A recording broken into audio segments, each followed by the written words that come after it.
Welcome to free lecture series in Tamil for all electrical competitive exams. For more free lectures, kindly subscribe and share our channel with your friends. Keep supporting.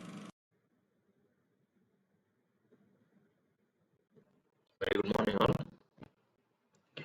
Am I audible?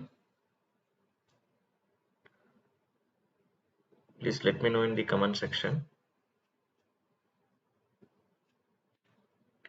You can type our comment chat. Okay. I hope I'm audible. Let us start the next part. So in our last class, we had been discussed about basic power generation. We saw the problems, how questions are being formulated in our previous year exams, and we saw some new questions also, right? So in this in this session, again we will go up with the economic load dispatch without losses, with the losses. In the yesterday class, last problem, right? We have been solved about very few problems, and I had given the relation for incremental fuel cost. Without losses, what we saw, the fuel cost per generator will be equal to, that is generator 1 fuel cost, incremental cost of generator 1 must be equal to incremental cost of generator 2. So from that I have been told you incremental cost of generator 1 with respect to, that is generating power, should be equal to incremental cost of 2 with respect to generating power 2. These two are always equal, that is without losses. Suppose if the questions are being framed with the losses, then how to solve the question? That is what we are going to look at now. Anyway, first let us complete without losses. There are few more questions about to discuss. After that, immediately we will start without losses. Okay, fine, sir. Now I have selected some previous year questions, some new questions, in order to understand the clear idea about economical dispatching. So before entering into this question, let us go through the basics once. What are the basics are required in order to solve the questions? Let us see. I will teach you. Listen. Anyway, I told you we are discussing about economic dispatch without loss. I am not considering any loss effect here. So we are considering without loss. Without loss, we know incremental cost IC1 must be equal to IC2. It means from this what we can say, incremental cost IC1 or a C1. It will be better to go up with the C1, right? C1 divided by TG1 equal to DC2 divided by DG2. That is variation in cost with respect to power generation. They are must be equal. So that things already we have been discussed. Here I told you without these conditions you cannot solve when we are going along with the transmission line without losses. Let me explain this in terms of graph such that you will get the clear idea. You can observe in this screen there is a question with the graph they have given, right? Yes. So let me teach you the basics first. So in this case, let us take some different type of graphs and let us understand the basics. Case number 1. Sir, I am drawing the graph between the cost versus power generation. I am getting a graph like this. Again, I am drawing one more graph of second generator with respect to fuel cost. That is power generation with respect to fuel cost. This is for generator 1. This is for generator 2. If you observe carefully, we are discussing about economic dispatch. Sir, first of all, what do we mean by economic dispatch? Dispatch means we are going to distribute the power from sending end to receiving end. That is called power dispatch. During this power distribution from sending end to receiving end, we have to distribute the power economically. Economically means we should maintain low cost. Low cost where? When? While generating the power, while transmitting the power, while distributing the power, at all costs, at all cases, we need to invest very less money. We cannot invest crores and crores of money in power generation or power distribution. So what we have to do? We have to maintain economic dispatch. So economic dispatch means at a low cost, we should optimize the power generation, we should optimize the power distribution, we should optimize the power transmission. At low cost, we have to do all these things. Okay, sir, I understood. Now coming back to the concept, in this graph, I have taken generator G1 and generator G2. If you observe carefully, graph G2, right? So graph of G2 is this curve is lesser than this one. It means this curve, the second curve is having low cost. When you observe the graph, you should carefully observe. When I am comparing G1 cost with the G2 cost of G1 is greater than G2. That's why that graph is going here. It is started here. It is keep on incrementing. It means what? When you are increasing the power demand, cost also will increase. Similarly, this graph also indicate the same thing. But when I am comparing the first one, that is when I am comparing the first one with the second one, while increasing the power demand, generator 2 will consume very less cost, right? Cost of generator 2 is lesser than the cost of generator 1. In this case, generator 2 will share more power than generator 1. Write down clearly. I hope you understood what I am trying to conclude. Let us go ahead with the second. Now, let me break the graph into two off. In this case, what I am going to do, let me consider a graph like this. And I will consider one more graph like this. Let us take this is G1. Let us take this is G2 as usual again. Now they have given certain range 0. This is 50 megawatt and then we are going to travel up to 100 megawatt. Okay, with respect to cost as usual. As I told you, again if you observe the graph carefully, generator G1 and G2, see there, before less than 50 megawatt, before this point, if you observe these two graph, one graph is going like this, another graph is going like this. This is G2, this is G1. Which is having low cost here? This curve is having low cost than this one because it is lesser than this one. No? You can observe this value is less than this value. So I can say once again, cost of generator 2 is less than cost of generator 1. But where? Before less than megawatt, 50 megawatt. So in less than 50 megawatt, I can say generator 2 will share more power than generator 1. Okay, sir. After 50 megawatt, what will happen? If you observe carefully, after 50 megawatt, see, what about the graph of G1? It is going like this. Graph of G2 is increasing, sir. See there, when I am comparing, both are increasing, but G1 is going like this, G2 is going like this. So if you take any particular point, in that particular point, you can carefully observe generated D1 G1 generated G1 cost is lesser than generated G2 cost. So what we have understood, cost of generated G1 is less than cost of generated C2. Sorry, G2. What will you do? In this case, generator G1 will share more power than generator G2. That is what you have to understand. Okay, sir. I hope you all have understood from the graph. Okay, let me draw one more graph for our clear understanding. Let us take. Okay. Observe carefully. This is very easy. Power system is very easy subject. Anyway, electrical engineering is easy.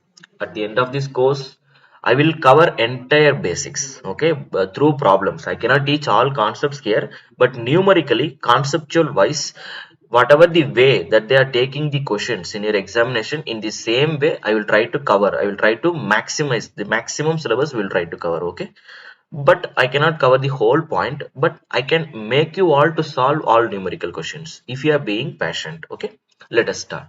Let us see, there is one more graph is given, sir. That graph is one line is constantly going like this, another one line is going like this, another one line is going like this. Now they said this is generator 1, this is generator 2, this is generator 3, and they had given certain border here, like it is up to 0 to 100 megawatt. We are generating power up to 300 megawatt. Something is given like this with respect to cost, fuel cost. Okay, this is generation. Okay, now tell me, before 100 megawatt what will happen, after 300 megawatt what will happen? Sir, so far what we understand, I just taught you, suppose if two incremental curves are going like this, now you know generator. Let us say this is generator G1, generator G2. Then obviously you guys will come to know the answer that you can say generator G1 will share more power, sir, than generator G2. Just now we understood. Similarly, you also know the reason. If it will go like this, then also you can give the answer. You can break it into two off and you can tell the answer. If the line is constant throughout, then what will happen? If the line is constant throughout, see there is one generator that is called G1. It is constantly generating the power. It is not vary with respect to cost. It doesn't matter how much power you are increasing in the transmission, in the generator. For this generator G1, whether you are generating 100 megawatt or 200 megawatt or 500 megawatt or 700 megawatt or 1000 megawatt, suppose say this generator has the ability to generate 1000 megawatt. This constant line indicate it doesn't matter how much amount of power that you are generating using G1, cost won't increase. That is the meaning of this constant line. So what is the beauty? Whenever you observe this kind of constant line, then that particular generator will be operated at a maximum power generation. ஏன்னா இங்க என்ன சொல்லிட்டாங்க அப்படின்னா நீங்க எவ்வளவு power generate பண்ணாலும் cost வந்து increase ஆகாதுன்னு சொல்லிட்டாங்க. அப்ப எதுக்கு நம்ம அந்த ஜெனரேட்டர் வேஸ்ட் பண்ணிக்கிட்டா? அந்த ஜெனரேட்டரோட மேக்ஸிமம் ரேட்டிங் எவ்வளவு கொடுத்திருக்காங்களோ அந்த ரேட்டிங்ல நீங்க ஆப்ரேட் பண்ணிக்கலாம். லெட் அஸ் சே 1000 மெகாவாட்ல கொடுத்திருக்காங்கன்னா that constant line curve will generate 1000 megawatt. Remaining இருக்க ஜெனரேட்டர் வந்து வேரி ஆகும். சி லெஸ் தென் 100 மெகாவாட்டுக்கு இப்ப போனீங்க அப்படின்னா let us take G2 G3. If you go less than 100 megawatt, here this is G3, this is G1, sorry G2. Now tell me which one will share more power? In less than 100 megawatt, generator G3 will share more power than generator G2. I am talking about power, not cost. Because you guys know less than 100 megawatt, cost of generator G2 is greater than generator G3. So G3 will share more power than G2. ஏன்னா நம்ம cost கம்மியா இருக்குது. G3 நம்ம use பண்ணி பவரை generate பண்ணோம் அப்படின்னா cost வந்து கம்மியாகும். அதனால G3 வந்து அதிகமான பவரை ஷேர் பண்ணும் G2 கம்பேர் பண்ணும்போது. அதே 100 மெகாவாட்டுக்கு மேல போயிட்டீங்கன்னா G2 will share more power than G3. Why sir? ஏன்னா G2 ஓட காஸ்ட் வந்து கம்மி. அப்ப நீங்க பவர் இன்க்ரீஸ் பண்ணிட்டே போனீங்கன்னா the amount of money that we are investing, the amount that we are investing on generator G2 will become less than generator G3. So generator G2 will share more power than G3. But G1 will be what? That is, it will deliver the maximum power. I hope you all have understand the complete basics of economic dispatch without loss. So far we are discussing about without losses only. Okay sir. Let us coming back to the question now because I have given everything clearly. Let us take the question and solve the question. Okay. Okay. Now read the question first. What it was given, the incremental cost curve in rupees per megawatt hour per two generators supplying the common load of 700 megawatt are shown in the figure. அப்படின்னா meaning என்ன? Supplying the common load means generator G1 and generator G2 together they are going to supply 700 megawatt. That is what it was given. Okay sir. Next let us continue. The maximum and minimum generation limits are also indicated like 450 to 600. They told no here that is 450 to 600, here 650 to 800. Fine sir. Now the question is the optimum generation. Optimum means what? Minimum cost la power generate பண்ணும். That is called optimum generation schedule. Shall we start? Yes sir. First of all, observe the graph carefully. If you observe, in the graph எங்க start ஆகுது பாருங்க, 450 ல இருந்து start ஆயிட்டு, it is running up to, sorry guys, yes, it is starting at 450 and it is running up to 650, 600. It is starting 650 ல தான் start ஆகுது. இப்போ இந்த ரெண்டு graph நீங்க ஒண்ணா merge பண்ணீங்க அப்படின்னா, how that graph will look like? Let me, okay, sorry guys. If you merge those two graph, how they will look like? Let me draw the graph. So you can draw like this 1, 2. Fine sir. First graph எங்க start ஆகுது? 450 ல. Second one 650. Second one 650 ல start ஆகுது. ரெண்டு graph நம்ம ஒண்ணா merge பண்ணியாச்சு. 650, 450 ரெண்டுத்தையும் merge பண்ணியாச்சு.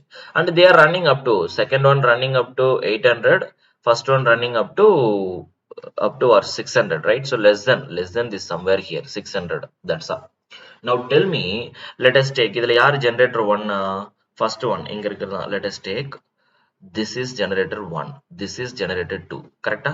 இப்போ இதுல யார் வந்து more power share பண்ணுவா? Obviously G1 will share more power than G2. First we understood. Yes sir. Now if you compare the options, இப்போ நீங்க ஆப்ஷன்ஸ் எடுத்துக்கிட்டீங்க அப்படின்னா, so they are calling it as generator A and generator B name வச்சிருக்காங்க. அப்ப generator A வந்து என்ன பண்ணும்னா B விட அதிகமான பவரை ஷேர் பண்ணும். இப்போ ஆப்ஷன் A வந்து என்னன்னு பாத்தீங்கன்னா 400 மெகாவாட். A வந்து 400, B வந்து 300. கரெக்டா? Yes, this is correct. Option B எடுத்துக்கோங்க. ஆப்ஷன் B ல A is sharing 350 megawatt, B is also sharing 350 megawatt. This is wrong. Why? Power ரெண்டு ஈக்குவலா இருக்கக்கூடாது. As per the economic dispatch, நம்ம இப்பதான் பார்த்தோம், மினிமம் காஸ்ட்ல பவரை நீங்க டிஸ்ட்ரிபியூட் பண்ணணும் அப்படின்னா G1 has to share more power than G2. So அப்போ இது ராங். ஆப்ஷன் சி பார்த்தீங்கன்னா it will share 450, it will share 250. of course this is also correct. அடுத்தது ஆப்ஷன் டி எடுத்துக்கிட்டீங்கன்னா it will share 425, it will share 275. So இப்போ இந்த மாதிரி கேஸ்ல நம்ம என்ன பண்ண முடியாது, when we have more than one option. இப்போ பாருங்க, இந்த கான்செப்ட் வந்து எதெல்லாம் மேட்ச் ஆயிருக்குன்னா ஏவும் சாட்டிஸ்ஃபை ஆகுது, சியும் சாட்டிஸ்ஃபை ஆகுது, டியும் சாட்டிஸ்ஃபை ஆகுது. So in this case you should go up with the condition that I had given yesterday. நம்ம என்ன பார்த்தோம், எக்கனாமிக் டிஸ்பேட்ச்ல இன்க்ரிமெண்டல் காஸ்ட் ஆஃப் ஜெனரேட்டர் 1, இங்க வந்து ஜெனரேட்டர் 1க்கு வந்து ஏன்னு பேர் வச்சிருக்காங்க. It should be equal to DC2 divided by DA. கரெக்டா sir?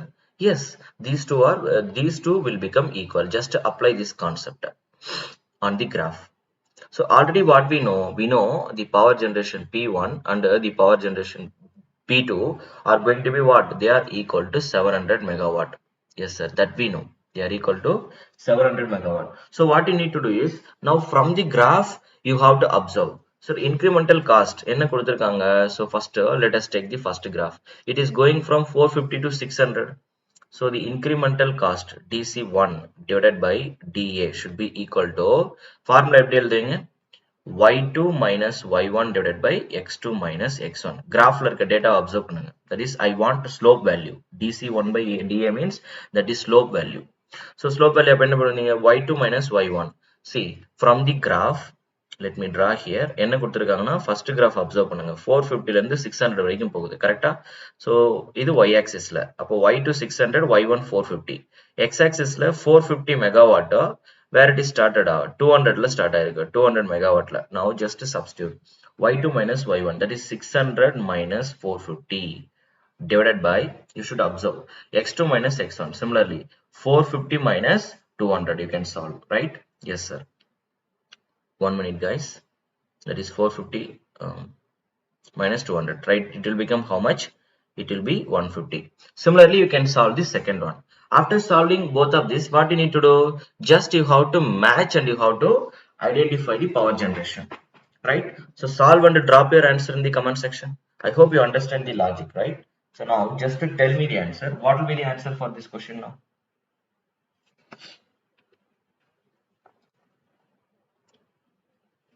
Just to drop your answer.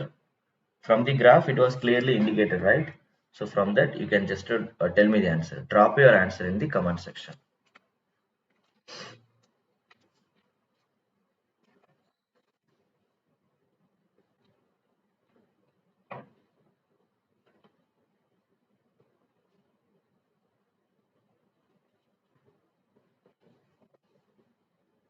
Anyone?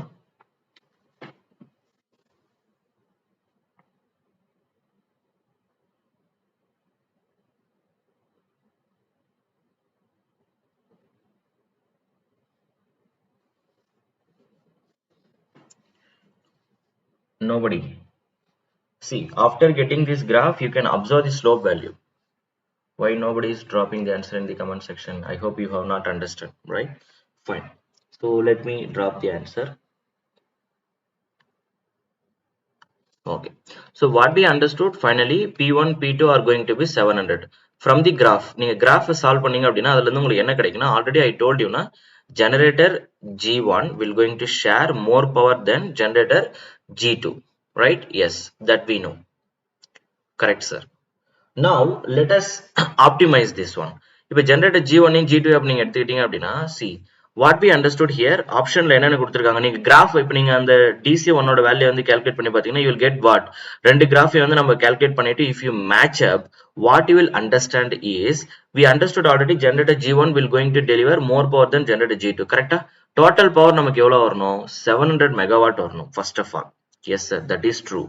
So when I am comparing G1 யும் G2 யும் அப்ப நம்ம compare பண்றோம் அப்படின்னா, so the graph G1 வந்து எங்க ஸ்டார்ட் ஆயிருக்கு பாருங்க, G1 will start from minimum 450 megawattல இது ஸ்டார்ட் ஆகும், கரெக்ட்டா? And it can deliver up to 600 megawatt. Similarly, if you consider G2, it is starting at 650 megawatt and is going up to 800 megawatt. இப்போ நீங்க என்ன பண்ணணும், that is maximum incremental cost வந்து identify பண்ணணும். Right? So what is the total power that we are going to deliver? 700 megawatt நம்ம delivery பண்ண போறோம். அப்ப இவங்க ரெண்டு பேரையும் நீங்க கம்பேர் பண்ணி பாத்தீங்க அப்படின்னா, இவங்க ரெண்டு பேர்ல we should start, as I already told you, generator G1 தான் வந்து இதுல இருக்கிறதுலே வந்து அதிக மேக்ஸிமம் பவர் வந்து ஜெனரேட் பண்ண சொல்லியாச்சு. இப்போ நீங்க ஆப்ஷன் எடுத்துக்கோங்க, directly see, நம்ம equation 1 equation 2 அப்படின்னு கொண்டு வந்து இந்த கொஸ்டினை சால்வ் பண்ண முடியாது. directly what we can say is G1 will share more power than G2 அப்படிங்கிறது மட்டும் தான் நமக்கு தெரியும். இதை நீங்க சால்வ் பண்ணீங்கன்னா DC1 that is DC1 with respect to G1 or A, இது ரெண்டுத்தையும் கம்பேர் பண்ணி பாத்தீங்கன்னா again you will get the same relation, like G1 will going to share the more power than G2 because you don't get any equation from here.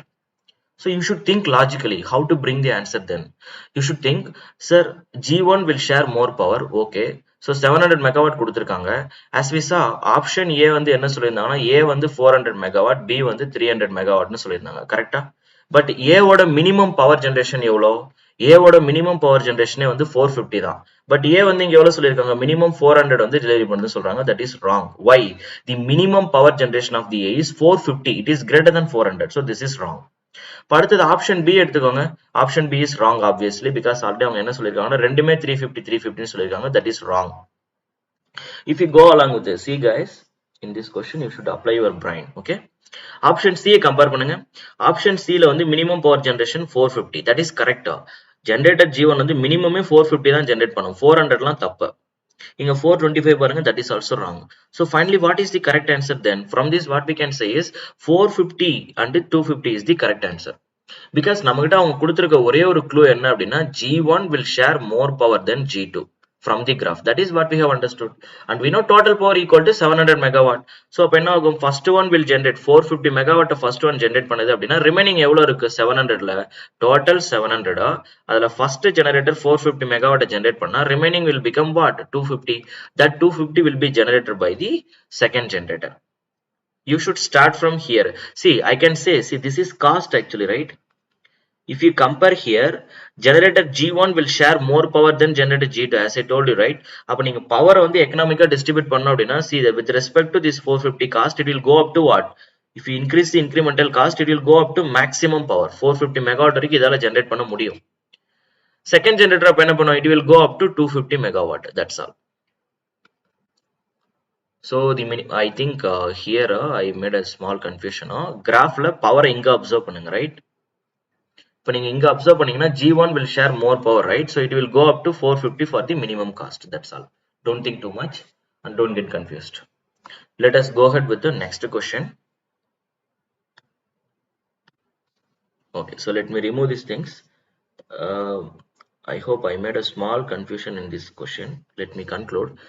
One more time, please. G1 will generate G2, will generate more power than generator G2, that we understood, and the total power P1 and P2 will be equal to 700 megawatt, correct? That also we understood. Next நமக்கு என்ன தெரியும் அப்படின்னா, இப்போ graph observe பண்ணுங்க. Graphல x axisல என்ன கொடுத்திருப்பாங்க அப்படின்னா power, y axisல cost கொடுத்திருப்பாங்க. Sorry, small confusion. நான் x axis எடுத்துக்கிறது பதிலா y axis எடுத்துட்டேன். இப்போ x axisல G1 நால மினிமம் எவ்வளவு, G1 வந்து மேக்ஸிமம் எவ்வளவு பவர் ஜெனரேட் பண்ணும் அப்படின்னா 450 மெகாவாட். G1 தான் வந்து அதிகமான பவரை சப்ளை பண்ணும். ஏன்னா G2 வந்து G1ல தான் காஸ்ட் வந்து கம்மி ஆகுது. அதனால G1 வந்து மேக்ஸிமம் ஆப்டிமைஸ் பண்ணிட்டு ரிமைனிங் இருக்க பவர் வந்து G2ல இருந்து எடுத்துக்கோங்க, அவ்வளவுதான். That's all. That is very simple question.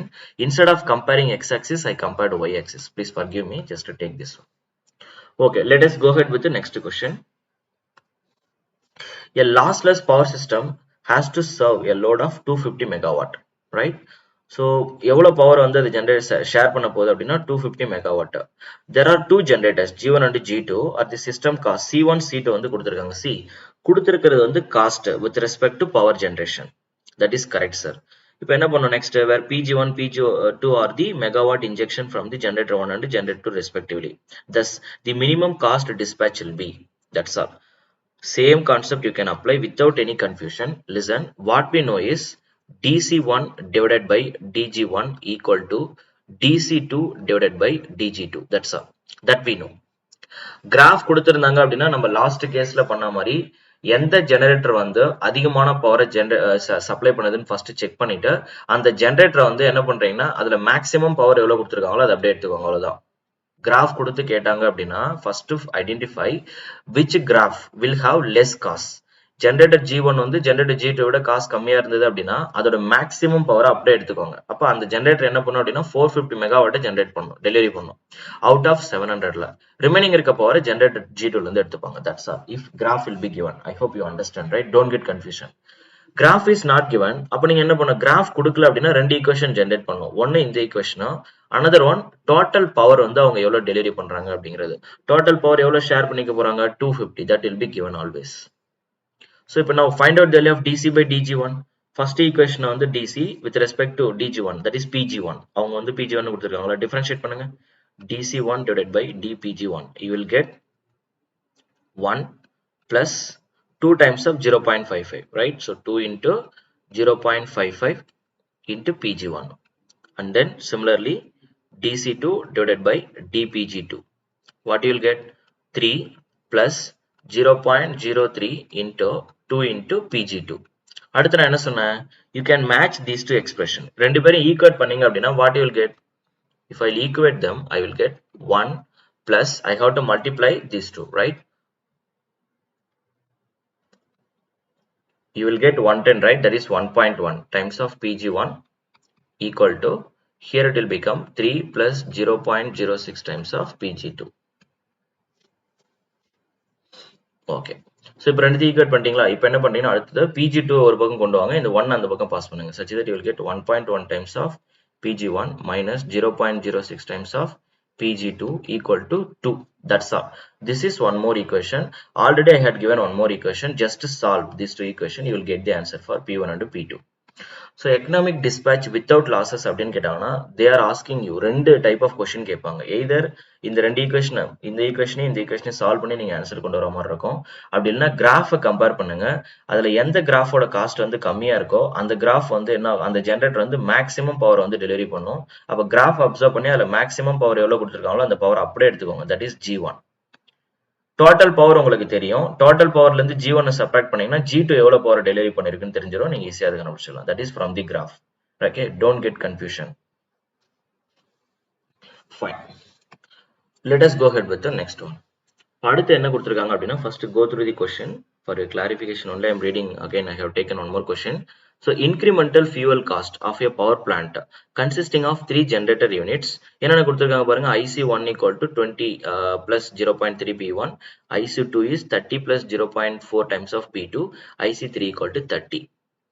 இப்போ இது கிராஃப் வரையலாமா? ஃபர்ஸ்ட் கிராஃப் வரைங்க, then only you will understand. இதுல யார் யார் வந்து எவ்வளவு பவர் ஜெனரேட் பண்றாங்கன்றது நமக்கு அதுக்கப்புறம் தான் புரியும். So let us start with the graph. First எங்க ஸ்டார்ட் ஆகுது பாருங்க, incremental cost 20. So this is power versus cost.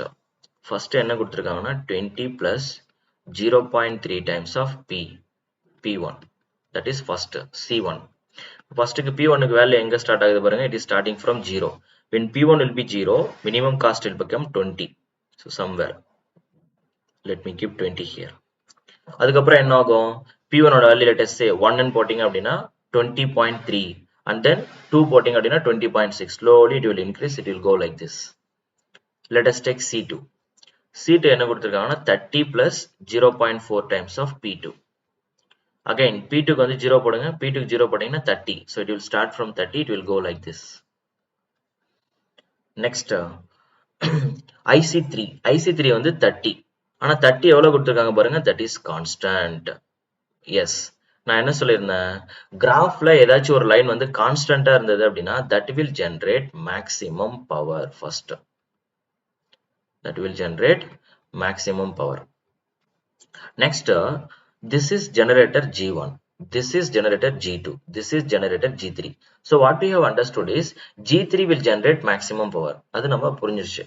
அடுத்து G1 and G2 நம்ம கம்பேர் பண்ணோம் அப்படின்னா that things we have to solve now because we don't know whether கிராஃப்ல நம்ம last கேஸ்ல வந்து என்ன சொல்லியிருந்தாங்கன்னா வேற எந்த டேட்டாவுமே கொடுக்கல, ஒரே ஒரு ஈக்குவேஷன் மட்டும் கொடுத்துட்டு ரெண்டு கிராஃப் மட்டும் தான் கொடுத்துருந்தாங்க. ஸோ அந்த கேஸ்ல நமக்கு வேற ஆப்ஷனே இல்லை, G1 தான் மேக்ஸிமம் பவர் ஜென்ரேட் பண்ணோம், அப்படியே நம்ம கம்பேர் பண்ணி சொல்லிட்டோம். ஏன்னா G1ல தான் காசு கம்மியா இருக்கு, அப்போ அதால மேக்ஸிமம் எவ்வளவு பவர் ஜென்ரேட் பண்ண முடியுமோ அவ்வளவு பவர் அது ஜென்ரேட் பண்ணிடுச்சு. பட் இந்த கேஸ்ல வந்து கான்ஸ்டன்டான பவர் ஆல்ரெடி G3 வந்து ஜென்ரேட் பண்ணிட்டு இருக்கு, அப்போ அதை ஃபர்ஸ்ட் மேக்ஸிமம் பவர்ல ஆப்ரேட் பண்ணுங்க. Let us continue the question now. Come back. What is they given? P1 is the power in megawatt generated per unit I. Okay, for I1, I2, 3, assume all the three units are operated at all the time. Minimum and maximum loads of each unit. இப்போ first என்ன சொல்றாங்கன்னா P1 வந்து என்ன பண்ணலாம் அப்படின்னா it will generate from 50 megawatt to 300 megawatt. So the data for P1 is given as 50 megawatt to 300 megawatt generate பண்ண சொல்லியிருக்காங்க, right? Next, respectively, if the plant is operating, see அவங்க என்ன சொல்லியிருந்தாங்கன்னா one more thing, load each loads அப்படின்னா எல்லா ரோடுமே, right? So P1, P2, P3 all will generate the same power. They can generate minimum 50 ல இருந்து maximum 300 megawatt வரைக்கும் generate பண்றாங்க, right? So if the plant is operating on economic load dispatch to supply the total power demand of 700 megawatt. Wow. So next data என்ன கொடுத்திருக்காங்க அப்படின்னா P1 plus P2 plus P3 மூணு பேரும் சேர்ந்து டோட்டலா எவ்வளவு பவர் டெலிவரி பண்ண போறாங்க அப்படின்னா 700 மெகாவாட் டெலிவரி பண்ண போறாங்களாம். Okay, all these three generated together will going to deliver 700 megawatt delivery பண்ண போறாங்க. So here now what we have understood is P1 can start from minimum 50 megawatt ல start ஆயிட்டு 300 megawatt வரைக்கும் போகும். P2 50 ல start ஆயிட்டு 300 megawatt வரைக்கும் போகும். P3 50 ல start ஆயிட்டு 300 megawatt வரைக்கும் போகும். But what we have understood here, as I already told you, when graph is constant, that will generate maximum power. Yes. அப்ப இதுல எந்த graph வந்து கான்ஸ்டன்டா இருக்கு? G3. G3 னா என்னது? This is இதுல maximum power எவ்வளோ? 300 megawatt. So what we have understood, P3 will supply 300 megawatt. First conclusion. Because அதோட பவர் வந்து கான்ஸ்டன்டா இருக்கு, it is not vary with respect to cost. See that அவங்க தான் சொல்லியிருந்தாங்க ஈக்குவேஷன்ல IC equal to 30 அவ்வளவுதான். So அப்போ என்ன ஆகும் அப்படின்னா it will generate 300 megawatt. Maximum அதால எவ்வளவு பவர் ஜென்ரேட் பண்ண முடியுமோ அவ்வளவு பவர் அதை ஆப்டிமேட் பண்ணுவாங்க, ரைட்? That's all. இப்போ P3 நம்ம ஃபைண்ட் பண்ணியாச்சு. அப்போ நம்ம என்ன பண்ணோம், டோட்டல் பவர் வந்து 700 megawatt. அவுட் ஆஃப் 700 megawattல P3 வந்து என்ன பண்ணிடுச்சு, 300 megawatt சப்ளை பண்ணுது அப்படின்னா தென் P1 P2 சேர்ந்து எவ்வளவு பவர் ஜென்ரேட் பண்ணும், 700 minus 300 will become 400 megawatt. So first what we have understood is P1 plus P2 will together will going to generate 400 megawatt. அடுத்ததா நம்ம இதுல என்ன அண்டர்ஸ்டாண்ட் பண்ணிருக்கோம் அப்படின்னா generator G1 will generate more power, will share more power than generator G2. இது கிராஃப்ல இருந்து நமக்கு புரிஞ்சிருச்சு, கரெக்டா? Yes sir. So that is the another data given to us. Generator G1, that is P1 is greater than the value of P2 from the graph. One more data, right? Now with this help of this given concept, if you observe the options, இதுல 300 megawatt option A ல இருக்கு, option B ல இருக்கு, right? Yes sir. Let us observe the options. 300 megawatt option A ல இருக்கு, option B ல இருக்கு, that is P3. அடுத்து நம்ம கண்டிஷன் என்ன தெரியும், P1 must be greater than P2. P1 must be greater than P2. எங்க இருக்கு பாருங்க, ஆப்ஷன் A ல தான் இருக்கு. So what is the correct answer? Option A is the correct answer. See, graph வச்சு டேட்டா கொடுத்திருந்தாங்கன்னா நீங்க இப்படி தான் சால்வ் பண்ணணும். I hope you all have understood about economic dispatching without losses, right? One more time video watch பண்ணுங்க. The first time graph வரையும் போது x axis compare பண்றதுக்கு பதிலா y axis கம்பேர் பண்ணிட்டேன், right? So that is wrong, misunderstanding. அதை மட்டும் கொஞ்சம் correction பண்ணிக்கோங்க. Let me go to the next part. So அந்த கிராஃப்ல வந்து நான் என்ன சொல்லிருக்கணும் அப்படின்னா x axisல வந்து நீங்க கம்பேர் பண்ணணும். ரெண்டு ஜெனரேட்டர் தான் கொடுத்திருக்காங்க. அதுல ஜெனரேட்டர் G1 வந்து will share more power than generator G2. அவ்வளவுதான், வேற எந்த டேட்டாவுமே கொடுக்கல. அப்ப அந்த மாதிரி கேஸ் வரும்போது நம்ம என்ன பண்ணோம், ஜெனரேட்டர் G1 வந்து மேக்ஸிமம் பவர், அதால எவ்வளவு பவர் சப்ளை வந்து கொடுக்க முடியுமோ அவ்வளவு பவர்ல ஆப்ரேட் பண்ணிட்டு ரிமைனிங் இருக்க பவர் G2 ல இருந்து எடுத்துக்கணும். பிகாஸ் வேற எந்த டேட்டாவும் கொடுக்கல சால்வ் பண்ணி பார்க்கிறதுக்கு. So directly you can guess it. So instead of comparing x axis, I made the comparison with the cost. That is wrong. Okay. Let us go ahead with a few more concepts. Read the question. Actually இந்த questionல வந்து நம்ம என்ன understand பண்ணிக்க போறோம் அப்படின்னா this is AGC அப்படின்னா automatic generation control. First of all, automatic generation control. AGC means automatic generation control. First, okay. Okay, sir. With the help of this AGC, what we are going to do? We are going to automatic generation controller. We are controlling two parameters. One is frequency, or I can say speed. Frequency, or I can say speed. Okay, because we know ns equal to 120 times of f divided by p. In our synchronous machine, poles, while designing the machine itself, number of poles will be fixed, so this value is always constant. Hereafter, we cannot change the number of poles. So synchronous speed of the machine is always directly proportional to frequency. So it doesn't matter whether you are talking about the speed or frequency.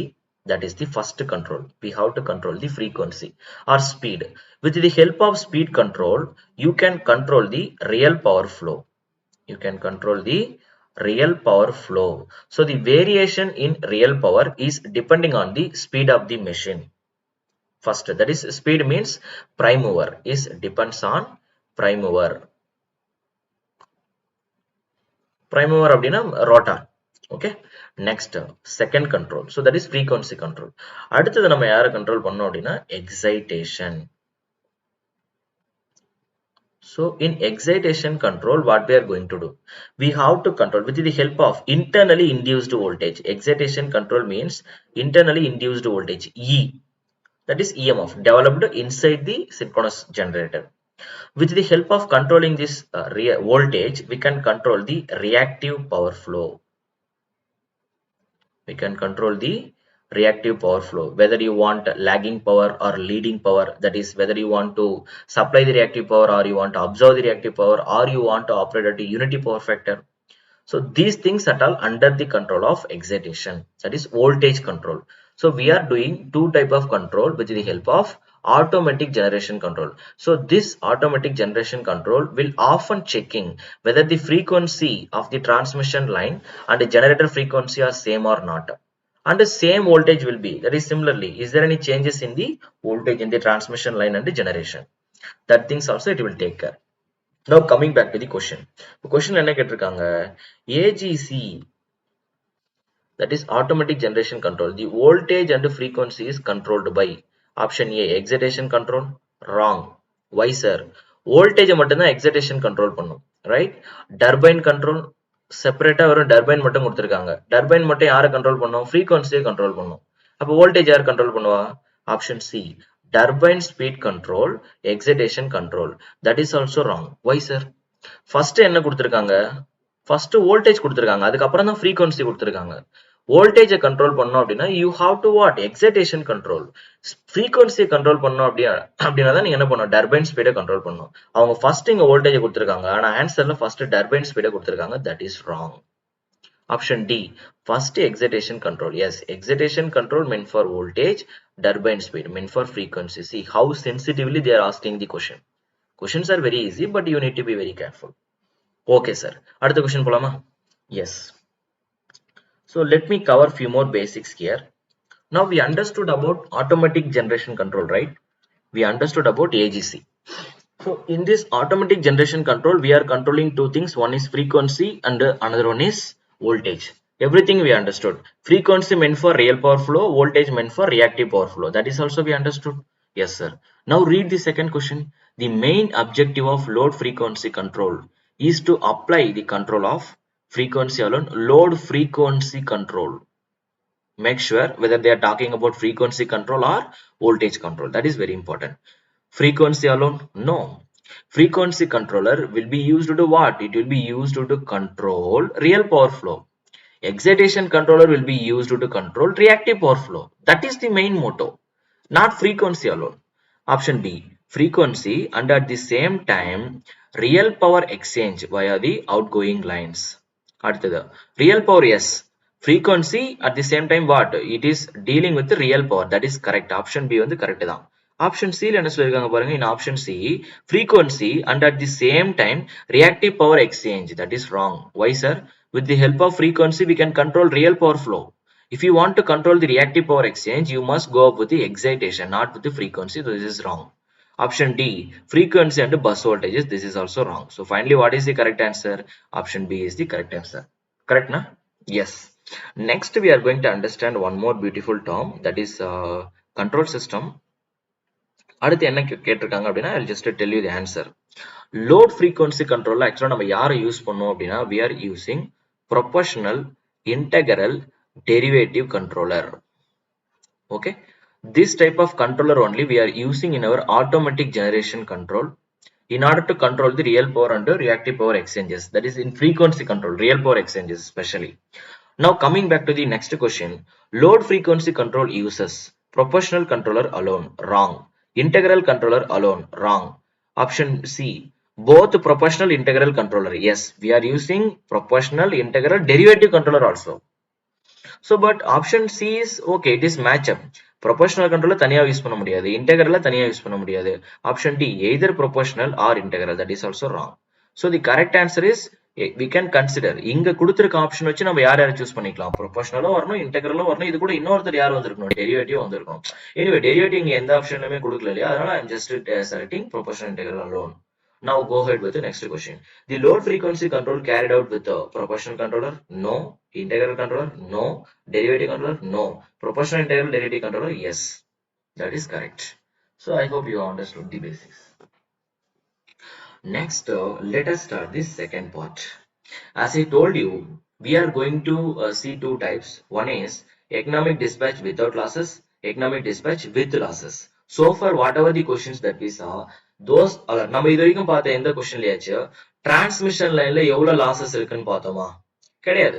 Just we take generator G1, generator G2, அவங்க டோட்டலா எவ்வளவு பவரை share பண்றாங்க, லோடோட demand எவ்வளவு.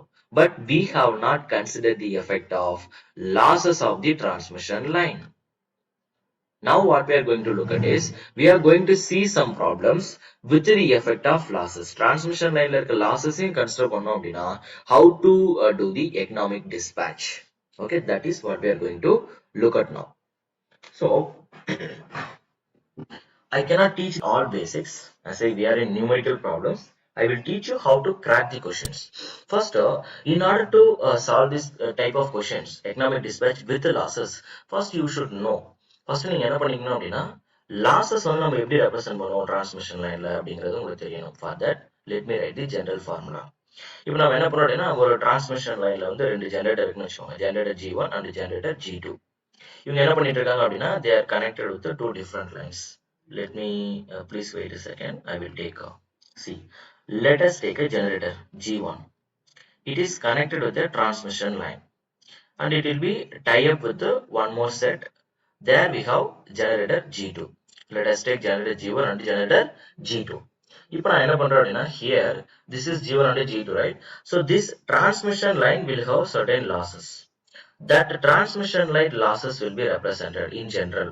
It can be represented as power generated by the first generator P1 square. This is generator G1. Its corresponding power is P1. Its corresponding power is P2.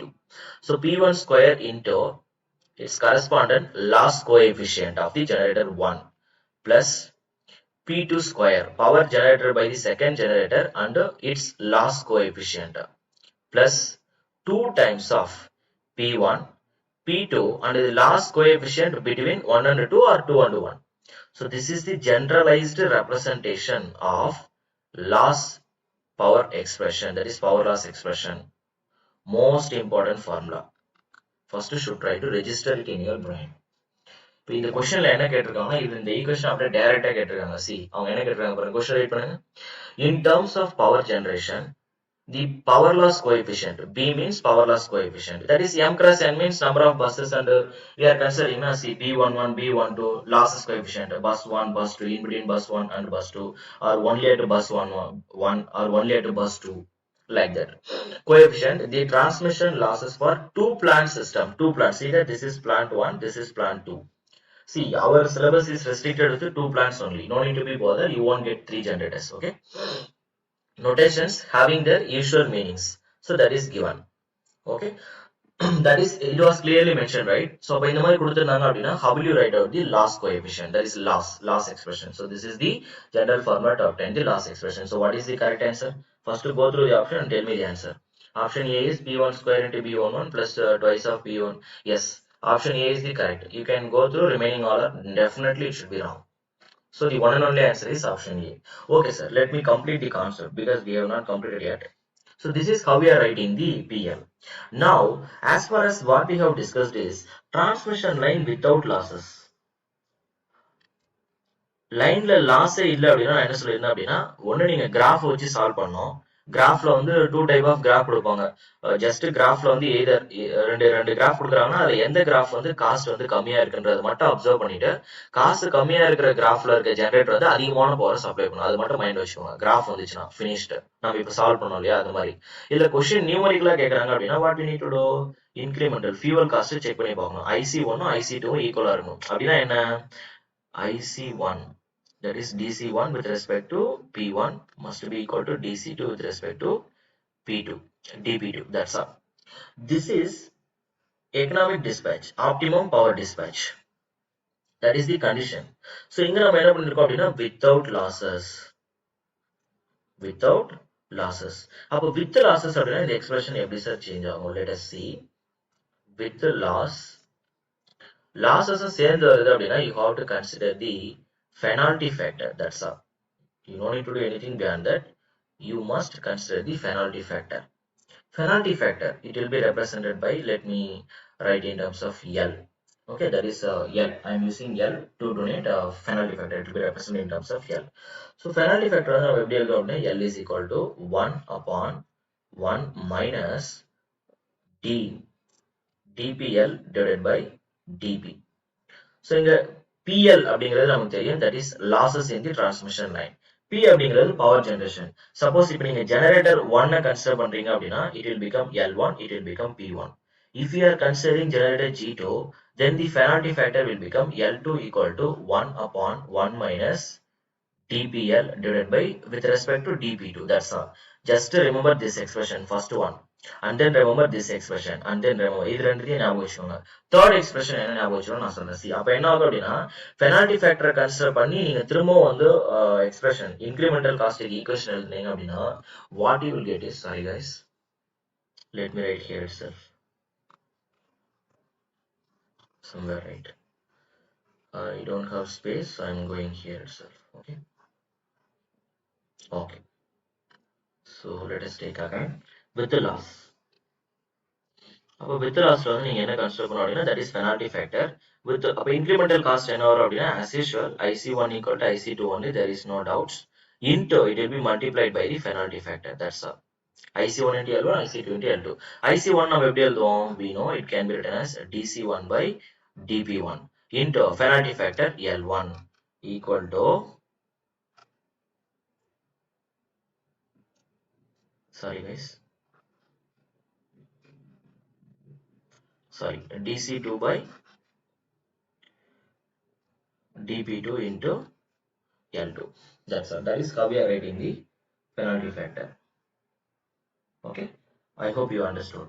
Now you know the expression, right? So you know how to write these expressions. I think there is some problem in the pad. Okay, let me go ahead. Fine, sir. So we understood that is with the losses, that is how we have to write the expression. That is enough. Now let us solve the problems based on that. Don't forget, this is the format right on the penalty factor. This is the format right on the incremental cost with the losses. So finally you have to remember three expressions. First one, loss expression. In the expression you cannot find out the penalty factor. See there, penalty factor is depends on dPL by dP1 dP. In the front value by differentiating this one with respect to P1, by differentiating this expression with respect to P2.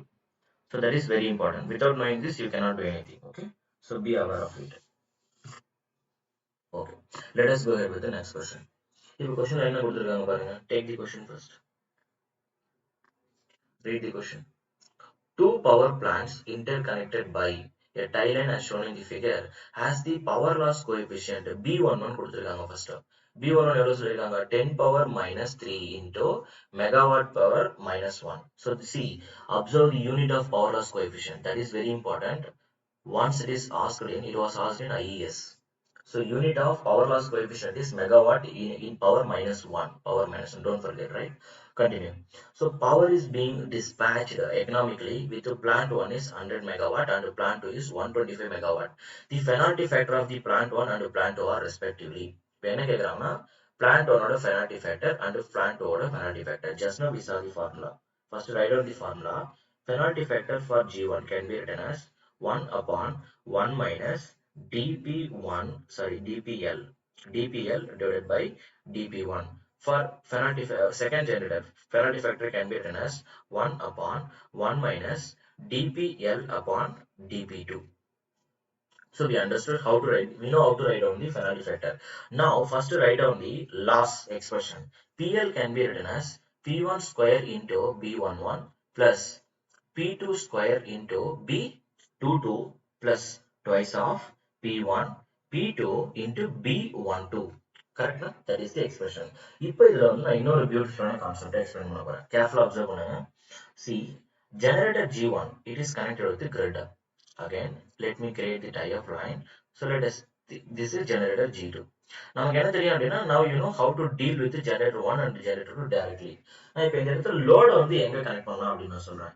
ஜெனரலா வந்து என்ன பண்ணுவாங்கன்னா லோட வந்து different பொசிஷன்ல connect பண்ணுவாங்க. First இப்போ லோட வந்து டைரக்டா G1 லயே கனெக்ட் ஆகுதுன்னு வச்சுக்கோங்க. Suppose if the load is directly connected to G1 இங்கே கனெக்ட் ஆச்சு அப்படின்னா B11 அப்படிங்கிறது லாஸ் கோஎஃபிஷியன்ட் and B12 அப்படிங்கிறது loss coefficient between 1 and 2. Okay, B11 அப்படிங்கிறது self loss coefficient of G1. அதே மாதிரி B12 அப்படிங்கிறது loss coefficient between B1 and that is between 1 and 2. இது ரெண்டு வேல்யூமே என்ன ஆயிடும் அப்படின்னா 0 ஆயிடும். லோட வந்து டைரக்டா G1 லயே கனெக்ட் பண்ணீங்க அப்படின்னா suppose if the load is connected at G2, இல்ல சார் G1 ல கனெக்ட் பண்ணல, லோட வந்து G2 ல கனெக்ட் பண்ணிட்டாங்க, அப்ப என்ன சார் பண்றது? Understand, this is very important. இதை வச்சு தான் நீங்க ப்ராப்ளம் சால்வ் பண்ண முடியும். சப்போஸ் லோட வந்து டைரக்டா இதுல கனெக்ட் G2 ல கனெக்ட் பண்ணிட்டாங்கன்னு வச்சுக்கோங்க, G2 ஓட லாஸ் கோஎஃபிஷியன்ட் என்னது? B22. அதே மாதிரி G2க்கும் G1க்கும் நடுவுல இருக்க லாஸ் கோஎஃபிஷியன்ட் என்னது? B12 only. Either it is B21 or B12, doesn't matter, but it will become 0. So ஃபைனலாக நம்ம என்ன கன்க்ளூஷன் கொடுத்துட்டோம் அப்படின்னா இந்த B12 ஓட வேல்யூ வந்து ஜெனரலாவே 0 ஆயிடும். வெதர் நீங்க லோட வந்து G2 ல கனெக்ட் பண்ணாலோ இல்ல G1 ல கனெக்ட் பண்ணாலோ B2 வந்து கண்டிப்பா 0 ஆயிடும். அதே மாதிரி இது கூட வந்து B11 0 ஆகணுமா இல்ல B22 0 ஆகணுமா அப்படிங்கிறது லோட எந்த ஜெனரேட்டர்ல கனெக்ட் பண்ணிருக்காங்கன்றத பொறுத்தது. இப்ப G2 ல டைரக்டா கனெக்ட் பண்ணிருக்காங்க அப்படின்னா டிரான்ஸ்மிஷன் லைன்ல லாஸே வராது. ஏன்னா பவர் இங்க ஜெனரேட் ஆகி அப்படியே லோடுக்கு போயிடுதுல, அப்ப லாஸஸ் எங்க வரும்? டிரான்ஸ்மிஷன் லைன் வழியா நீங்க பவரை வந்து லாங் டிஸ்டன்ஸ் டிரான்ஸ்மிட் பண்ணி அதுக்கப்புறம் டிஸ்ட்ரிபியூட் பண்ணாதான் நமக்கு லாசஸ் வரும். கரெக்டா? நான் பவரை ஜெனரேட் பண்ணி அப்படியே லோட்ல கொடுத்துட்டேன் அப்படின்னா லாசஸ் எப்படி வரும்? So loss coefficients will become 0. I hope you understood, right? Right. இப்போ நம்ம கொஸ்டினை நீங்க அப்சர்வ் பண்ணுங்க. இல்ல சார் இந்த மாதிரி ரெண்டு கேஸுமே கிடையாது, அவங்க என்ன பண்ணியிருந்தாங்கன்னா நடுவில் ஒரு லைனை கொடுத்துட்டு அந்த இடத்துல லோட கனெக்ட் பண்ணியிருந்தாங்க அப்படின்னா தேர்ட் கேஸ். இந்த கேஸ்ல இவங்க யாருமே 0 ஆக மாட்டாங்க. Okay, nobody will be 0, you will get the values for all things, but this is rare. Mostly இந்த மாதிரி தான் கொஸ்டின் கேட்பாங்க. So you don't worry. ஏன்னா கொஸ்டின் நீங்க எக்ஸாம்ல சால்வ் பண்ணணும் இல்லையா, அதுக்கேற்ற மாதிரி தான் கொஸ்டின் ஃப்ரேம் பண்ணுவாங்க. So you don't need to be bother. Okay, start பண்ணலாமா? ஓகே, நம்ம கொஸ்டினுக்கு இப்போ நம்ம L1ஐயும் L2 ஓட வேல்யூவும் ஃபைண்ட் பண்ணணும், அவ்வளவுதான். That is our target. So now we know the expression for loss PL. It can be written as P1 square into B11 plus P2 square into B22. Solve it by yourself. Don't wait for me, because I taught you all things. இது நமக்கு தெரியும். இப்போ நமக்கு என்ன கேட்டிருக்காங்க? Penalty factor. First L1 calculate பண்ணலாமா? L1 calculate பண்ணோம் அப்படின்னா you should know DPL by DP1 first. L2 வேணும் அப்படின்னா you should know DPL by DP2 first. Now calculate the value of DPL with respect to DP1 first. Differentiate பண்ணுங்க with respect to P1. You will get 2 times of P1 into B11 plus, okay sir, P2 square with respect to P1, that will become 0 into B22, yes, plus twice of P1 will be 1, so you will get P2 into B12. நீங்க இன்னொரு நீங்க எல்லாரும் question observe பண்ணிருப்பீங்க. Load எங்க connect பண்ணிருக்காங்க? Sir load is connected at where? If you observe carefully, load is connected with the generator G2. Load is connected with the, see, observe here, load is connected with the generator G2. அப்ப generator G2 ல connect ஆயிருந்ததுன்னா அதோட self coefficient B22 and B12 will be 0. Right? Now coming back, அப்போ இந்த B2 ஓட value எவ்வளோ 0, B1 ஓட value 0. அப்போ இந்த டோட்டல் வேல்யூ என்ன வந்துடும், நெட் வேல்யூ will be 0. அப்போ dpl by dp1 ஓட வேல்யூ எவ்வளோ, dpl by dp1, dpl divided by dp1 will be equal to, what is the answer, 2 into p1, that is power generation. எவ்வளோ கொடுத்துருக்காங்க பாருங்க, 100 megawatt. It is given as 100 megawatt, right? Into what is said of b11, b11 எவ்வளோ கொடுத்துருக்காங்க அப்படின்னா 10 power minus 3, 10 power minus 3 megawatt inverse. Sir இங்க 100 megawatt, megawatt மேல வரும், இங்க megawatt inverse போடுவீங்க, ரெண்டு கேன்சல் ஆயிடும். megawatt inverse megawatt சேர்ந்து என்ன ஆயிடும், 1 ஆயிடும், கேன்சல் ஆயிடும். So you don't need to be bothered about that value. அப்ப இங்க என்ன வரும், 2 into 100 will become 200 into 10 power minus 3. அப்ப value எவ்வளவு வரும், it should be equal to 0.2. Am I right, sir? Yes. So we got this value, that will be equal to 0.2. அடுத்தது dpl by dp2 calculate பண்ணலாமா? Yes. Let us proceed further. 1 minute guys. You can do it. I hope you all have understood the questions. You please continue. Okay. Concept புரிஞ்சிச்சுனா நீங்களே play பண்ணணும். You don't need to wait for me. So try to bring the answer for second one. So let me continue. So the second one will become dpl by dp2. dp2 பொறுத்து differentiate பண்ணினா என்ன வரும்? As usual, sir, let me substitute the value for easy understanding. It will be 0. This is also already 0. இந்த expression actually என்ன வரும் அப்படின்னா p1 square into b11 மட்டும்தான் வரும். Why? Because already we know b22 and b12 will be 0. அப்ப dpl with respect to dp2 எவ்வளவு sir? 0 sir. ஏன்னா இந்த term எல்லாமே ஃபுல்லா 0 ஆயிடுச்சு. இங்க யாரு p2 அப்படிங்கிற எக்ஸ்பிரஷனே கிடையாது லாசஸ்ல. So this value will be 0. So we understood this is 0. இப்போ calculate பண்ணலாமா? Finality factor L is equal to L1 equal to 1 divided by 1 minus dpl upon dp1. First value என்ன வரும், 1 upon 1 minus 0.2. So it will be 1 upon 0.8. I hope மேலே கீழே 10 ஆல multiply பண்ணுங்க. It will be 5 multiplied by 10 and divided by 10. It will become 10 by 8. Or what we can say, it will be 5 by 4. If you reduce it, you will get what? 1 point, just to cancel it. Okay, 1.25. So the finality factor L1 will be 1.25. First one is over. Let us go ahead with the second one. L2 equal to 1 upon 1 minus dpl divided by dp2. But what we have understood, this value will be 0. So 1 by 1 will become 1 only. So finally, what we have understood, L1 equal to 1.25 and L2 equal to 1 only. So the correct answer is 1.25 comma 1. Okay, that is how we are beautifully calculating the finality factor value. I hope you all have understood. Yes. See, நான் என்ன cover பண்றேனோ அதே model தான் question கேட்பாங்க. Don't be bothered. Okay, நீங்க concept understand பண்ணிட்டீங்கன்னா போதும், you can play with the question. அதுக்காக இதே क्वेश्चனை கேட்க மாட்டாங்க. You have to know the concept. நான் எப்படி அப்ளை பண்றது மட்டும் அண்டர்ஸ்டாண்ட் பண்ணிக்கோங்க. Okay, that's all. You can go with your own idea after understanding the concept. Question read பண்ணி ஆன்சர் பண்ணுங்க. Let us take the next one first. என்ன சொல்லிருக்காங்க, the last formula. இங்க என்ன கொடுத்திருக்காங்க, this is matrix. Matrixல என்ன இருக்கும், we all know that is b11, it will be b12, this is b21. See, we know b21 and b12 is always equal. See that, cross check பண்ணுங்க, ரெண்டு ஈக்குவலா இருக்கா இல்லையா? Yes, that is what I told. நான் முன்னாடி last problem சாப்பிடும்போதே சொன்னேன் இல்லையா, b12 b21 ரெண்டுமே எப்பவுமே ஈக்குவல் தான். Right. Next, அடுத்து என்ன கொடுத்திருக்காங்க, b22 also given. Okay sir. Now go through the question. The economic schedule for certain load is given as P1 equal to 150 megawatt, P2 equal to 275 megawatt. Now the question is, what is the finality factor of the plant 1? 1 மட்டும் கேட்டிருக்காங்க. Proceed பண்ணலாமா? Very simple question, right? I know now it will become very easy for you guys. Formula எழுதுங்க. B1 into P1 square. Yes sir. Plus P2 square into B22, that is B11, sorry. Plus twice of P1 P2 into B12. I hope you understood. Proceed பண்ணலாமா? Question என்ன கேட்டிருக்காங்க, penalty factor for plant 1க்கு மட்டும்தான், அதாவது generator G1. அப்ப L1 மட்டும் நீங்க calculate பண்ணா போதும். எப்படி calculate பண்ணுவீங்க, L1 upon 1 minus answer dpl upon dp1. Proceed பண்ணலாமா? Calculate the value of dpl with respect to dp1. So the answer will become twice of p1 into b11 plus twice of p2 into b22 plus, if I differentiate this one, I will get what? Twice of p2 into b12. Yes sir. So what is your next target? Here your next target is you have to achieve this value. Okay sir. Start பண்ணலாமா? Substitute all the values, you will get the expression. Sorry, you will get the answer. We know twice of what is the of P1? P1 is 150 megawatt. Data கொடுத்திருக்காங்க பாருங்க 150 megawatt. P2 is 275 megawatt. Just substitute all the values. That's all. Into B11 is how much? B11 is 0.001. Guys, I don't have calci with me. Please do it and drop your answer in the comment section. Okay. So P2 is how much? P2 is 275. Don't worry, you will get the answer. B2 value of 0.0013 plus twice of P2 is how much? 275. B12 is how much? Minus 0.0001. If you substitute all these values, you will get the answer for DPL divided by DP1. இதுக்கு value calculate பண்ணிட்டீங்கன்னா அதோட answer முடிஞ்சிடாது. Penalty factor calculate பண்ணணும். அது எத்தனை எங்க substitute பண்ண L1 equal to 1 divided by 1 minus dpl divided by dp1 ல substitute பண்ணணும். If you substitute here, then only you will get the answer for L1. Okay, that is penalty factor. I hope you all have understood this. So similarly, இதே மாதிரி L2 க்கு கேட்டாங்க அப்படினாலும் now you know how to calculate that. See, that is direct question. I told you na, once you understand the basics, அவங்க question எப்படி கேட்டாலும் நான் cover பண்றதெல்லாம் அது வந்துரும். So you can easily solve the questions from this. Okay, numerical questions.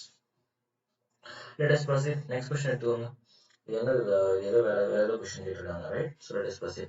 A power system has two synchronous generators having governor turbine characteristics. Okay, P1 is related with the frequency, P2 is related with the okay. F represents the system frequency. Okay, assume a lossless operation of the complete power system. What is the frequency of a total power of 800 megawatt? See, in question, they have given two generators. So these two generators together, P1 plus P2 together, they are supplying 800 megawatt. Up 800 megawatt power அவங்க supply பண்ணும்போது, what will be the frequency? That is the question. That's all. So what is the P1 here? P1 is given as 50 into 50 minus F. P2 எவ்வளவு கொடுத்திருக்காங்க பாருங்க 100 into 51 minus F equal to எவ்வளவு 800 megawatt. That's all. Solve பண்றீங்களா? Okay, anyway, I will solve. That's not a big matter. 2500 minus 50 times of F, it will be 5100 minus 100 times of F equal to 800. Correct? இப்போ இங்க பாருங்க minus 100 F minus 50 F, it will become minus 150 times of F. 5100, right? So இங்க எவ்வளவு கொடுத்திருக்காங்க 5100. இங்க எவ்வளவு இருக்கு பாருங்க 2500. ரெண்டுத்தையும் ஆட் பண்ணுங்க. If you add this, it will become 7600. I hope I am correct. In the 7600 left side pass பண்ணீங்கன்னா, sorry, right side pass பண்ணீங்கன்னா, it will become minus 7600 plus 800. ரெண்டுத்தையும் solve பண்ணுங்க. How much you will get? Minus 7600 plus 800 போட்டீங்க அப்படின்னா, you will get minus 6800. Am I right, sir? Yes. So from this, again, I have just finally minus cancel ஆயிடுமா? Yes. 150F equal to 6800. Here reduce பண்ணுங்க. So F equal to 6800 divided by 150. So you can cancel it. Finally, you are going to get 60 times of 80 divided by 50. Right? So how will you cancel it? It will become 4 times of 15 will be 60. Right? So 4 times of 40 times. 40 times will become 600. 40 times of 50. Simply do the calculation. 40 times of 50 will become 600. Remaining எவ்வளவு இருக்கு பாருங்க 80 இருக்கு. 80 50 ஆல divide பண்ணுங்க. Again you will get what? 5 times. 5 times will become 75. So 45.75. Remember எவ்வளவு இருக்கு 5. This is 3 times. So 45.333 is the answer. What is the correct answer? Option C. Try to do these kind of calculations by using your brain. Okay, such that exam வந்து நீங்க speedo போடலாம் calci எடுத்துக்கிட்டு போடுறதுக்கு பதிலா. Because some questions இந்த TRB எல்லாம் in case calci வந்து provide பண்ணல allow பண்ணல அப்படின்னா in such a cases what will happen is you should use your brain. Okay, so it's better to go with your brain for these kind of small questions. When you are having some exponential terms, logarithmic terms, you can use calci, no issues. Okay, let us go ahead to the next question. This is all about economic dispatching. That will be completely over. So I have covered all type of models. I hope you all have understood. Now let us start with the next. Anyway, still we are in economic dispatch only, but now we are going to see few more questions based on load factor, plant factor, reserve capacity. நம்ம எப்படி இதெல்லாம் calculate பண்றது, right? I hope you all know how to calculate load factor, demand factor, maximum demand என்ன, average load என்ன, connected load என்ன, இதெல்லாமே உங்களுக்கு தெரிஞ்சிருக்கணும், right? So based on that, they have asked us some previous year questions. Let us see those questions, right? Anyway, it is your work to recapture all the data, right? எல்லா நம்ம இதுல நம்ம நிறைய formulas வந்து பார்த்திருப்போம். அது எல்லாத்தையும் நீங்க தான் take care பண்ணிக்கணும். I cannot cover all the formulas here. That is your responsibility. Okay. Now go through the first question. Try to solve it by yourself because இந்த கொஸ்டின்ல நான் புதுசா நடத்துறதுக்கு இங்க எதுவுமே இல்லை. If you know the formula, you can bring the answer. Okay. Anyway, let me take the first one. First question என்ன கொடுத்திருக்காங்க பாருங்க. An industrial consumer has the load pattern of, let us collect the data, 2000 kilowatt. Power factor is 0.8 first given. Okay. Next, for number of duration எவ்வளவு கொடுத்திருக்காங்க அப்படின்னா 12 hours. Duration is given as 12 hours. First. Next, unity power factor. அடுத்து sorry second. 1000 kilowatt unity power factor 12 hours. ஒரு industrial consumer வந்து has a load pattern. அவர் வந்து என்ன பண்றாருன்னா first 12 ஹவர்ஸ்க்கு வந்து பவர் ஃபேக்டர் லோடோட அப்சர்வேஷன் வந்து நம்ம செக் பண்ணி பார்த்தோம் அப்படின்னா it is consuming 2000 kilowatt at 0.8 power factor 12 ஹவர்ஸ்க்கு. செகண்ட் கேஸ் என்ன ஆகுது அப்படின்னு பாத்தீங்கன்னா ரிமைனிங் 12 ஹவர்ஸ் செகண்ட் 12 ஹவர்ஸ்ல என்ன ஆகுதுன்னு பார்க்கலாமா. it is consuming 1000 kilowatt. Power factor வந்து யூனிட் டேஷ் 1 அப்படின்ட்டு கொஸ்டின்ல கொடுத்துருக்காங்க, நான் சொல்ல. Now the question is, what is the value of load factor? That is the question. First of all, tell me what is the formula to obtain the load factor. Let me write down. Load factor உங்களுக்கு வேணும் அப்படின்னா you should go with the average load divided by maximum demand. I hope you all know average load divided by maximum demand. Average load divided by maximum demand. Okay, first one. So this is load factor. It is over, right? Yes, this is load factor. இப்போ நமக்கு இதான் தேவை. இதுல நம்ம என்னென்ன calculate பண்ணோம், average load தேவை, maximum demand வந்து எவ்வளவு கொடுத்துருக்கு அப்படிங்கிறதும் தேவை, ரைட் சார். ஸோ நம்ம என்ன பண்ணிக்கலாம் அப்படின்னா, இப்போ transmission line, right, it is consuming 2 powers, right. 200 kilowatt first 12 ஹவர்ஸ்ல, அடுத்தது 100 kilowatt செகண்ட் 12 ஹவர்ஸ்ல. இதுல மேக்ஸிமம் எவ்வளவு லோடு கன்சியூம் பண்ணிருக்கு பாருங்க. இவங்க ரெண்டு பேர்ல யார் வந்து மேக்ஸிமம் வேல்யூ, மேக்ஸிமம் டிமாண்ட் அப்படின்னா இவங்க ரெண்டு பேர்ல மேக்ஸிமம் பவர் வந்து எவ்வளவு கன்சியூம் பண்ணிருக்கு, 2000. So maximum demand அப்படிங்கிறது 2000. So we know one value. Yes sir. So your next target is you have to achieve the average load. How will you calculate the average load? Average load வந்து நீங்க calculate பண்ணணும் அப்படின்னா, let me write down. I hope you all know. Anyway, I'm just recapturing. Average load நமக்கு வேணும் அப்படின்னா we should know the total energy consumption. இப்போ அவங்க எவ்வளவு நாளைக்கு கொடுத்துருக்காங்க, ஜஸ்ட் ஒரே நாளைக்கு மட்டும் தான் கொடுத்துருக்காங்க, ஒன் டேல எத்தனை ஹவர்ஸ் இருக்கு, totally per day we have 24 hours. அப்ப ஆவரேஜ் லோட் நமக்கு வேணும் அப்படின்னா total energy consumed during the 24 hours. First 24 ஹவர்ஸ்ல அது எவ்வளவு எனர்ஜியை கன்சியூம் பண்ணிருக்கோ divided by number of hours per day. நான் ஒரு நாளைக்கு மட்டும் தான் எனர்ஜி கால்குலேட் பண்றேன். சப்போஸ் 1 மந்த் இருந்ததுன்னா நீங்க 24 into 30, 1 இயர் இருந்ததுன்னா 24 into 365 டேஸ், நம்பர் ஆஃப் டேஸால மல்டிபிள் பண்ணும். பர் டே அப்படின்னா 24 hours into number of days. Okay sir. இப்போ எனர்ஜி வந்து நம்ம கால்குலேட் பண்ணோம். டோட்டல் எனர்ஜி எப்படி கால்குலேட் பண்ணுவீங்க, எனர்ஜிக்கு ஃபார்முலா வந்து பவர் இன்டு டைம். இப்போ ஃபர்ஸ்ட் பாருங்க, இட் இஸ் கன்சியூமிங், ஃபர்ஸ்ட் கிளியரா வந்து क्वेश्चनல வந்து கொடுத்திருக்காங்க, it is consuming 2000 kilowatt for first 12 hours and then it is consuming 1000 kilowatt for the second 12 hours. Am I right sir? Of course, that is correct. Divided by number of hours will become 24, right? So if we reduce பண்ணா என்ன வரும், if you reduce it, 12 into 2 will become 24, so it will become 24,000. Yes sir. Plus it will become 12,000, so it will be 36 divided by 24. Am I right sir? Yes. Again reduce பண்ணா 24 plus 12 will become 36,000 divided by 24 hours. Cancel பண்ணுங்க. 12 ஆல cancel பண்ணீங்கன்னா 2 times of 2 will be 24. 12 will be 3 times of 12 will be 36. So 3 by 2. கரெக்டா 3 by 2 னா எவ்வளவு, 1.5.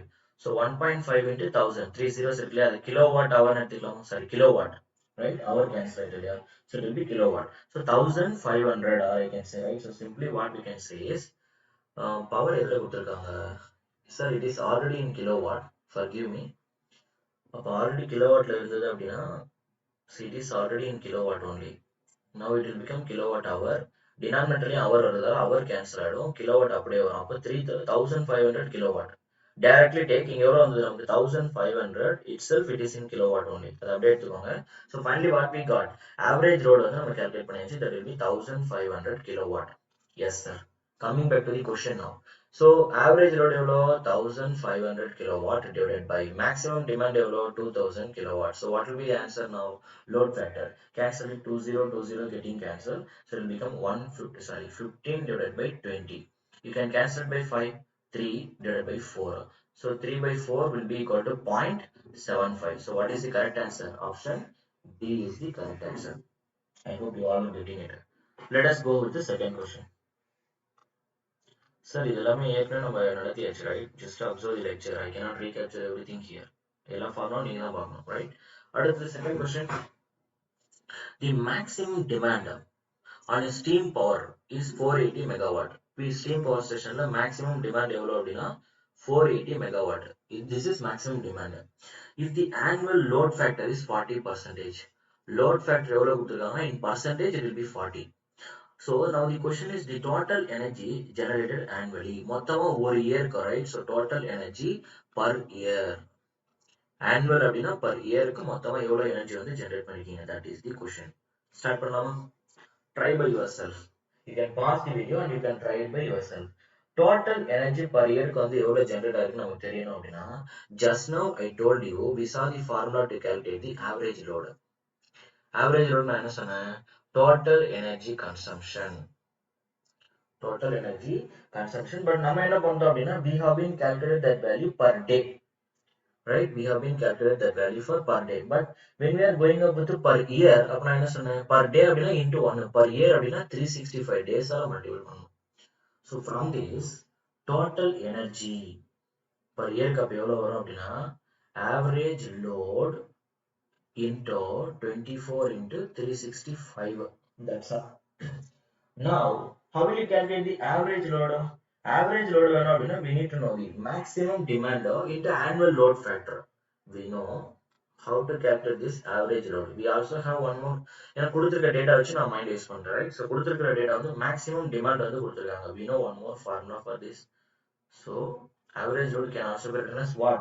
Maximum demand into load factor. Load factor equal to average load divided by maximum demand only, na sir? I hope you all have remember. கொடுத்திருக்க data அப்படியே substitute பண்ணுங்க. Maximum demand எவ்வளவு கொடுத்திருக்காங்க? 480 megawatt. Load factor எவ்வளவு கொடுத்திருக்காங்க? 40% அப்படின்னா 0.4. கரெக்ட்டா? S. So 480 into megawatt ல இல்லையா? 480 into 0.4 is how much? I hope it will be equal to 192 megawatt, right? Yes sir. So now we found the value of average load per year ka. From per year க்கு வந்து calculate பண்ணனும். Just that's all. Just to substitute this 192 here into 24. So 192 into 24, okay, into 365 na. Oh, 1 minute. It will be equal to 16819.2 into 10 power 5. That's all. Kilowatt hour. Observe the question first. Is it there or not? Yes, option D. So the correct answer is 1 minute. Okay, the correct answer is 16819.2 10 power 5 kilowatt hour. So that is how we are calculating annual total energy. Okay, let us go ahead with the next question. Read the next one. A power station has the maximum demand. Once again, maximum demand of the power station is given as 2500 kilowatt. Fine sir. And the number of kilowatt hour generated per year, right? So the number of kilowatt hour, I mean total energy, kilowatt hour nale energy generated per year is 45 into 10 power 5 kilowatt hour. Now the question is, what is load factor? It is same as our previous question, right? It is same as our previous question. Now first tell me, how will you calculate the load factor? Let me solve it. The formula to calculate the load factor, just now we saw, sorry, 1 minute sir. Yes. So the formula to calculate the load factor is average load divided by maximum demand. True sir. Maximum demand எவ்வளவு கொடுத்திருக்காங்க? 2500. So இப்போ நமக்கு என்ன value தெரியாது? Average load. Average load நம்ம வேற எப்படி define பண்ணலாம்? Just now we saw this average load can also be defined as energy generated per day or per year, whatever energy. இப்போ கொஸ்டின்ல என்ன கேட்டிருக்காங்க சொல்லியிருக்காங்க.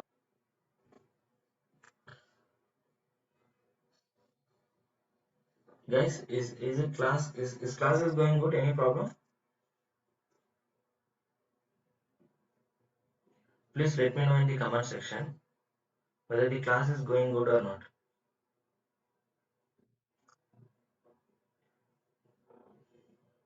Are you guys are facing any problem? I hope there is no issues. Let me continue the class. Fine. Next, we are going to discuss about, read the next question. The next question is, the power generating station has the maximum demand of 1000 megawatt.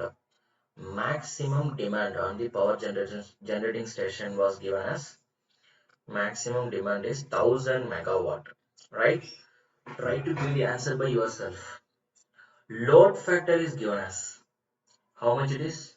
Load factor is given as 0.75. Plant capacity factor is 60%. Plant capacity factor is 0.6. 60% means. Now the question is, what is the plant reserve capacity? Very beautiful question, right? Yes. Try it yourself. Try it by yourself first. According to the given data, I have given all the formulas already. So just to go through it once and tell me the answer. Question is plant capacity factor. Okay, first tell me what is the formula to obtain plant capacity factor. It will be equal to number of unit generated in the given period. Total number of unit generated. Total number of unit generated in the given period. In the given period, right? I hope you all have remember. Divided by, what we need to do? Yes. So plant capacity factor equal to total number of units generated divided by rated capacity of the plant, that is installed capacity, right? So rated capacity of the plant, yes, into what? Into number of hours in the, that is in the total number of hours. Total number of hours in the given period. நீங்க per day க்கு calculate பண்றீங்களா, per month க்கு calculate பண்றீங்களா, per year க்கு calculate பண்றீங்களா, that is very important. Number of hours per day அப்படின்னா into 24 hours மட்டும்தான் வரும். 30 days அப்படின்னா into என்ன வரும்? 30 ஆல multiple பண்ணணும். So in the given period, that is very important. So let us continue. So plant capacity factor. இப்போ நமக்கு என்ன தேவை? So we need to calculate the total unit generated. What it was given? Questionல வந்து என்ன சொல்லிருக்காங்க அப்படின்னா, maximum power வந்து எவ்வளவு generate பண்ணிருக்காங்க அப்படின்னா 1000 megawatt. That is the generated unit. That is given to us actually, right? So one minute guys. Okay. இந்த data எதுவுமே questionல இல்ல இல்லையா? We need to go with another formula. So plant capacity factor, we have one more formula, right? What is the another formula in terms of given data? Let me write. That will be load factor into, I hope I will remember, 1 minute. So it will be load factor into, it should be maximum demand. I have not observed the question. This is also there, right? This is another formula. Denominator load factor divided by maximum demand, which the denominator will become capacity factor. That's all. So capacity factor. Now substitute all the values. Maximum demand level, that will be 1000, right? So let us, that is load factor. Load factor is given as 0.75, we know, divided by capacity factor, that is 0.6. That's all. Substitute all the values. If you cancel it, it will become, I hope it will be 1250 megawatt. That's all. So from this, what we have been catched, we have been calculated the value of, so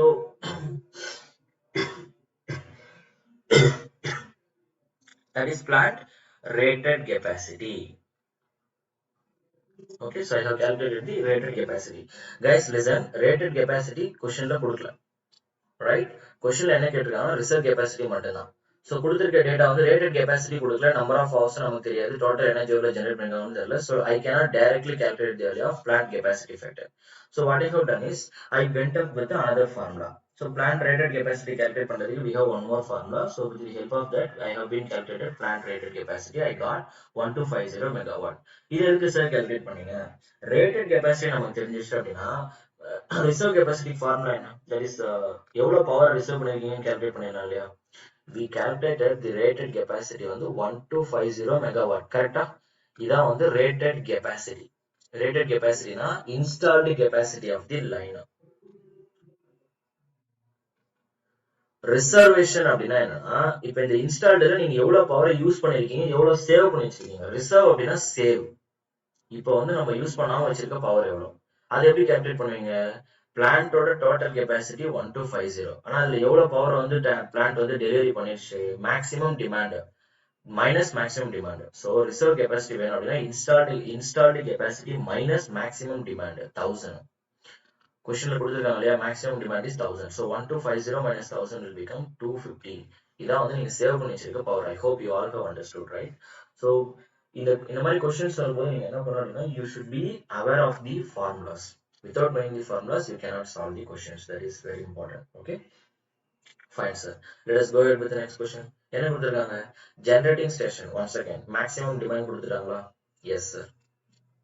Speed. Try to solve it by yourself. Maximum demand is 500 megawatt. Next, annual load factor is given as 0.5, and then capacity factor also given is given as 0.4. Same question, na? There is no changes between last question and the question. First step, find out the plant rated capacity. What is the formula? Plant rated capacity should be equal to maximum demand into load factor divided by, what is the question? Capacity factor. Correct answer? Yes. Substitute all the values. It will be given as 500 into 0.5 divided by 0.4. That is very simple. You will get 625 on it. You will get 625 megawatt. That's all. Plant rated capacity. அப்ப reserve capacity எவ்வளவு வரும்? 625 minus maximum demand. Maximum எவ்வளவு? 500. எவ்வளவு install பண்ணிருக்காங்க? 625. அப்ப remaining எவ்வளவு வரும்? 125 megawatt. So what is the correct answer? Option A is the correct answer. Okay, sir. I hope you all have understood how to solve these questions, right? So it is better to go through all the formulas, how to calculate the load factor, that is average load எப்படி calculate பண்றது, peak factor வந்து எப்படி calculate பண்றது, rated capacity னா என்ன, installed capacity னா என்ன, what is the difference, how to calculate the plant capacity factor, loss factor எப்படி calculate பண்றது, just to go through those formulas. Sometimes exam என்ன கேட்பாங்க அப்படின்னா, directly they will give you that formulas for one more question. Sometimes இந்த மாதிரி data கொடுத்துட்டு question கேட்பாங்க, like we have solved so far, right? Fine sir. Let us go ahead with a few more questions. இங்க என்ன question கேட்டிருக்காங்க பாருங்க. A three-phase four-wire system is commonly used for. Three-phase four-wire system எங்க use பண்ணுவாங்க? First சொல்லுங்க. Three-phase four-wire systemனா என்ன? How many of you know the answer for this? In our transmission line, generally we are having two types. One is single phase, another one is three phase. நம்ம வீட்டுக்கு use பண்றது எல்லாமே single phase தான். If you are consuming only 240 voltage, that is 220 to 240 voltage, right? Rated voltage வந்து 220 only, it will goes up to 240. So if you are consuming single phase, 220 voltage with a certain ஒரு particular amount of current மட்டும் நீங்க consume பண்ணிக்கலாம். When your demand will become more, நீங்க நிறைய loads வந்து use பண்ண ஆரம்பிச்சிட்டீங்க அப்படின்னா, you will be requested to switch your supply from single phase to three phase. இப்போ த்ரீ ஃபேஸ்ல போகும்போது ஜெனரலா வந்து என்ன ஆகும் அப்படின்னா, listen, we are starting from generating station. இப்போ ஜெனரேட்டிங் ஸ்டேஷன்ல வந்து ஸ்டார்ட் பண்ணும்போது என்ன ஆகும் அப்படின்னா, system will be balanced, components will be balanced. அப்ப இங்க என்ன பண்ணிருப்பாங்க அப்படின்னா, system will be star connected and balanced system அப்படின்னா, addition of three phase current IA plus IB plus IC equal to 0. Similarly, three phase voltages VA plus VB plus VC equal to 0. That is called balanced system. Then it will be connected with the power grid. From that, with the help of various transmission line, we are transmitting the power to the load side. In load side, we will have, see, here we use power transformer. Here we use power transformer. Load side la enna irukum appadina, there are two types of loads. One is the distribution, that is called load side distribution. There are two type of distribution. One is primary distribution. Primary distribution la ஒரு transformer use பண்ணிருப்பாங்க, that is also called power transformer only. Secondary load, அடுத்து வந்து secondary distribution. Secondary distributionல ஒரு transformer use பண்ணிருப்பாங்க, that is simply called distribution transformer. So totally we are using two type of transformer. One is called power transformer, another one is called distribution transformer. So எங்கெங்கெல்லாம் வந்து power rating வந்து ரொம்ப ஹையா இருக்கோ அங்க வந்து நம்ம யூஸ் பண்ற transformer வந்து power transformers. இப்போ நம்ம செட்டிங் எண்ட்ல பாத்தீங்கன்னா we are generating up to maximum 765 kilovolt in India. Yes, we saw yesterday, we saw, right? We are going up to 175,000 megawatt power we are generating in India. So அவ்வளோ power வந்து நம்ம generate பண்ணிட்டு இருக்கோம் அப்படின்னா we need a very huge transformer, that is called a power transformer. They are simply transmitting the power from primary to secondary and the power system is always balanced. அப்ப இங்க என்ன பண்ணிருப்பாங்க அப்படின்னா we are using three wire system. Three wire அப்படின்னா just phase A, phase B, phase C. இந்த மூணு value வந்து இந்த மூணு ஃபேஸ்ல போற கரண்ட் நீங்க ஆட் பண்ணீங்கன்னா net value will become 0. அப்ப அடிஷனலா வந்து எந்த டிரான்ஸ்மிஷன் லைனும் தேவையில்லை, system will be balanced. When we are entering into load side, load side la we are connecting different types of loads and we are closing the switch, opening the switch, it will produce the switching harmonics. Loads வந்து நீங்க different loads வந்து connect பண்ணும்போது loads will generate the harmonics. So what is the conclusion? Because of the unbalanced loads, because of the unbalanced loads, the addition of three-phase current in three-phase system, IA plus IB plus IC will not be equal to 0 at the load side. அப்ப என்ன பண்ணுவாங்க அப்படின்னா இது வந்து எங்க வரும் அப்படின்னா நம்ம டூ டைப் ஆஃப் டிஸ்ட்ரிபியூஷன் பார்த்திருக்கோம் இல்லையா. பிரைமரி டிஸ்ட்ரிபியூஷன் அப்படின்னா லார்ஜ் கன்சியூமர்ஸ்னா பக்கத்துல இப்ப நம்ம வீட்டுக்கு பக்கத்துல எல்லாம் பெருசா ஃபேக்டரி எல்லாம் ரன் பண்ணிட்டு இருப்பாங்க இல்லையா. சிட்டி சைட் எல்லாம் பாத்தீங்கன்னா ஸ்மால் ஃபேக்டரிஸ் வந்து ரன் பண்ணுவாங்க. They are called large power consumers. அவங்களும் பவர் வந்து அதிகமா கன்சியூம் பண்ணிட்டு இருப்பாங்க. அவங்க கேஸ்ல வந்து என்ன ஆகும் அப்படின்னா they are trying to maintain the system as balanced one. ஏன்னா பவர் வந்து ரொம்ப அதிகமா கன்சியூம் பண்ணிட்டு இருக்காங்க இல்லையா. ஒரு ஸ்மால் பவர் வந்து கன்சியூம் பண்ற இடத்துல வந்து அன்பேலன்சிங் வருது அப்படின்னா that won't create big causes. இதே வந்து ஒரு பெரிய நீங்க வந்து ஒரு பெரிய இண்டஸ்ட்ரி வந்து ரன் பண்ணிட்டு இருக்கீங்க, if you are consuming 10,000 ampere current rating அப்படிங்கிறப்ப இந்த 10,000 ஆம்பியர்ல அன்பேலன்சிங் வந்துச்சு அப்படின்னா ரிட்டர்ன் பேத் வந்து நீங்க ப்ரொவைட் பண்ணணும். இப்போ 3 கரண்ட் நம்ம ஆட் பண்ணும்போது ரிசல்டன்ட் 0 வரல அப்படின்னா ரிசல்டன்ட் 0 வராம ஒரு 1000 ஆம்பியர் வருதுன்னு வச்சுக்கோங்க. இந்த 1000 ஆம்பியர் அப்ப நீங்க ரிட்டர்ன் பண்ணணும். இதுக்கு we need one more additional line. 1000 ampere carry பண்ற மாதிரி again you have to design one more line, otherwise it will create a harmful effect. So they will அப்ப large consumers என்ன பண்ணுவாங்கன்னா they will try to maintain balancing வந்து maintain பண்ணுவாங்க. But நம்ம வந்து என்ன பண்ணுவோம் அப்படின்னா வீட்ல வந்து இவ்வளவு கேர்ஃபுல்லா நம்ம இருக்க மாட்டோம். பிகாஸ் இஃப் யூ நோ நம்மளுக்கு வந்து இது எல்லாமே தெரியாது இல்லையா. நம்ம வீட்ல இருக்கவங்க வந்து எலக்ட்ரிக்கல் இன்ஜினியரிங் பார்த்தீங்கன்னா ஃபுல்லா லேர்ன் பண்ணிருக்க மாட்டாங்க. So the conclusion is load secondary டிஸ்ட்ரிபியூஷன்ல வந்து என்ன ஆகும் அப்படின்னா your loads are unbalanced. That's our conclusion. அப்போ லோட்ஸ் வந்து அன்பேலன்ஸ்டா இருக்கு அப்படின்னா ரிட்டர்ன் பேத்தை ப்ரொவைட் பண்ணும். So that's why we are using 3-phase 4-wire system. Finally, what we have understood, in generation we are using 3-wire system. In distribution there are two type of distribution. One is primary distribution, another is secondary distribution. In primary distribution we are using 3-phase 3-wire system, whereas in secondary distribution we are using 3-phase 4-wire system. இப்போ question எல்லாத்துக்குமே நமக்கு தெரியும். ஜெனரேஷன்ல 3-phase 3-wire, டிஸ்ட்ரிபியூஷன்ல பிரைமரிக்கு 3-phase 3-wire, செகண்டரிக்கு 3-phase 4-wire system. Coming back to the question now, tell me the answer. Question என்ன கேட்டிருக்காங்க, 3-phase 4-wire system அப்ப காமனா எங்க use பண்ணுவாங்க? We are using at secondary distribution. Okay, that's all. That is the correct answer. Primary distribution கிடையாது, இப்ப நான் சொன்னேன். So transmissionலயும் கிடையாது, secondary transmissionலயும் கிடையாது. They all are high power carrying lines, so they will be always balanced. That's all. அடுத்த question பாருங்க. The rated voltage of the 3-phase power system is given as RMS voltage, RMS phase voltage, RMS line voltage, peak phase voltage, peak line voltage. ஜெனரலாவே உங்களுக்கு என்ன data வந்து கொஸ்டின்ல கொடுப்பாங்க அப்படின்னா நம்ம 3-phase சிஸ்டம்ல நாட் ஓன்லி இன் கொஸ்டின் நம்ம என்ன ஃபாலோ பண்ணோம் அப்படின்னா சிங்கிள் ஃபேஸ்னா RMS voltage AC system RMS voltage தான் கொடுப்பாங்க எப்பயுமே. அதே மாதிரி 3-phase இருந்தது அப்படின்னா ஆர்எம்எஸ் லைன் வோல்டேஜ் கொடுத்துருவாங்க. That's all. இதை தவிர வேற எதை கொடுத்தாலும் கிளியரா மென்ஷன் பண்ணுவாங்க. சிம்பிளா வந்து டேட்டா வந்து 100 வோல்டேஜ் இல்ல 100 கிலோ வோல்ட் இந்த மாதிரி சிம்பிளா இருந்தது அப்படின்னா that is RMS voltage, RMS line voltage. That's all. இது தவிர்த்து அவங்க வேற ஏதாச்சும் வோல்டேஜ் கொடுத்துருக்காங்க அப்படின்னா that will be clearly mentioned in the question. Until otherwise, the general given data is what? RMS line to line voltage only. So the correct answer is option C.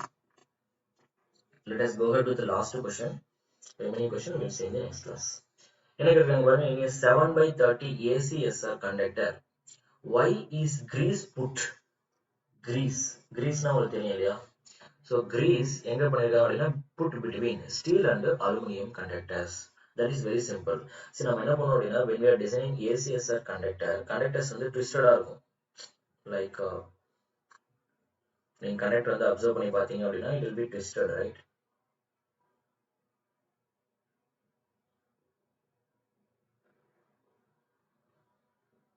இந்த மாதிரி ட்விஸ்டடா தான் வந்து நம்ம கண்டக்டர் வந்து design பண்ணிருப்பாங்க.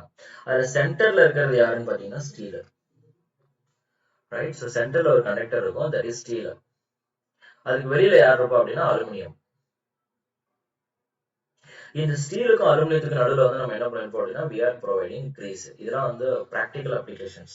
Okay, IS இதெல்லாம் நம்ம எல்லாம் கேட்பாங்க. that is because it is related to the construction point of view, mechanical engineering syllabus. Okay, anyway they have given the question, I will tell you the answer. grease வந்து நம்ம ஜெனரலா வந்து எதுக்காக provide பண்ணுவாங்க அப்படின்னா in order to avoid the erosion. இங்க என்ன ஆகும் அப்படின்னா யூஸ்வலா என்ன யூஸ் பண்ணுவோம் அப்படின்னா we are using zinc for that galvanizing agent, right? எதுக்காக அப்படின்னா எலக்ட்ரோலைட்டிக் ஆக்ஷனுக்காக, ரெடியூஸ் தி கரோஷனை வந்து ரெடியூஸ் பண்றதுக்காக தான் நம்ம இது கொடுக்குறோம். That's all, there are no more reason in between the grease and that is in between steel and aluminum. Read the answer and tell me the answer. So the answer for this question is to reduce the corrosion by electrolytic action between, that is between aluminum and what I can say steel. That's all, right? So what is the correct answer? Option A is the correct answer. That's all. So this is all about today class. Tomorrow we will start transmission. Almost we have started now. So there are few more things to cover in our transmission and distribution. That things we will see in the next class. I hope you have understood many new things in our today class. So எல்லாத்தையும் clear notes எடுத்து வச்சுக்கோங்க. எல்லாமே already தெரிஞ்சதா இருந்தா no problem. If you are learning anything new, make very clear notes. That will be helpful while going for the exam. With this, let's wind up the today class. Thank you all.